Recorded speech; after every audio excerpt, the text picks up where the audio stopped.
నీ భుజములపై తలవాల్చుకుని ఆ పండగ నాకెప్పుడు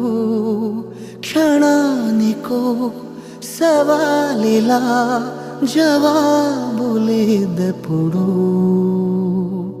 నాన్నా నువ్వు నా ప్రాణం అనిన సరిపోదట మాట నాన్నా నీకై ప్రాణం ఇవ్వన ఇదిగో ఇది నా మాట నిజాన్నిలా అనేదిలా ఇవాళ నీ ఎదుట